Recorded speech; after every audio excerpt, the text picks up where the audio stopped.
The sky cracked open with the thunder of a distant storm. On a ranch carved in the wild edges of Montana, an old shepherd named Elias leaned on his cane, squinting into the dimming horizon. His sheep grazed quietly, a sea of wool in the tall, golden grass. But his eyes weren't on the sheep. He was watching the tree line. "They always come before the rain," he muttered. "Coyotes." But Elias wasn't alone. Not anymore. A low growl rippled through the field like a warning from the earth itself. A massive white figure moved along the perimeter. Calm, watchful. Not the kind that fetches balls or begs for scraps, but the kind that stands between life and death when the wild dares to test the fence. This was Coda, Elias's Great Pyrenees. A lion-hearted protector descended from the peaks of the Pyrenees Mountains, bred for centuries to guard flocks from wolves and bears. Silent, patient, and impossibly gentle with lambs, yet willing to face down a pack of predators without flinching. Coda paused at the ridge, nose lifted, ears pricked. Then Elias heard it, a yelp in the wind. Not fear, a signal. A second figure emerged, lithe and sinewy, with a coat like ash and smoke. This was Zara, the Turkish Kangal. Fast as lightning, strong as myth. She didn't bark, she moved. Her instincts ran deep as the Anatolian soil her ancestors guarded. Tigers of the steppe in dog's skin. Zara had only been with Elias for 2 seasons, but she'd already left her mark. A solo coyote once thought it could outmaneuver her. That mistake never happened twice. She didn't maim.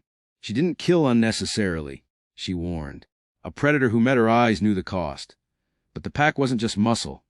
There was heart, too. Bounding in from the barn with clumsy energy was Luca, the Maremma Sheepdog. He looked like a living cloud with muddy paws. Don't let the smile fool you. Maremmas are born to the pastures of Italy, guarding sheep under starlight. Their loyalty is legend.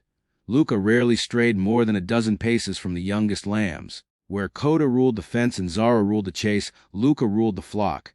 Elias remembered when a storm once blew the gate open. The flock scattered. He panicked.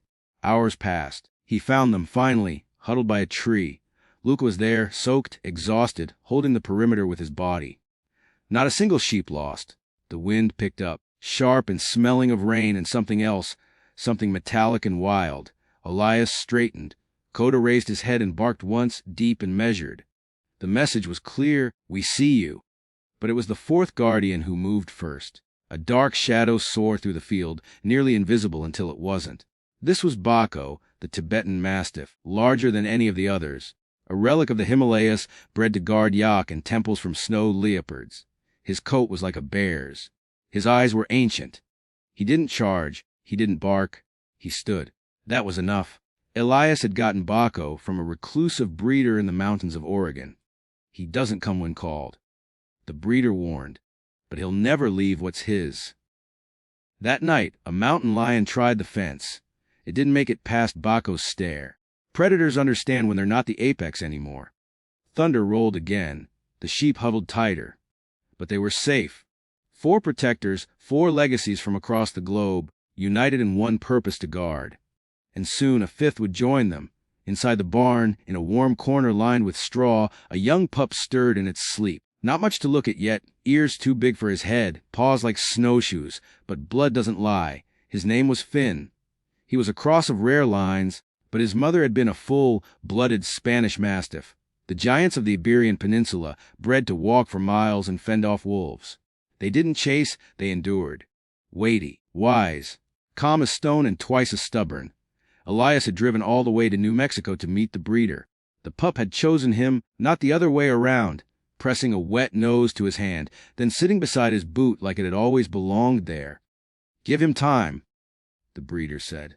"They grow slow, but they don't back down." Outside, lightning split the sky, rain began to fall, and just beyond the fence, a coyote made its choice. Wrong move. Zara didn't wait for permission.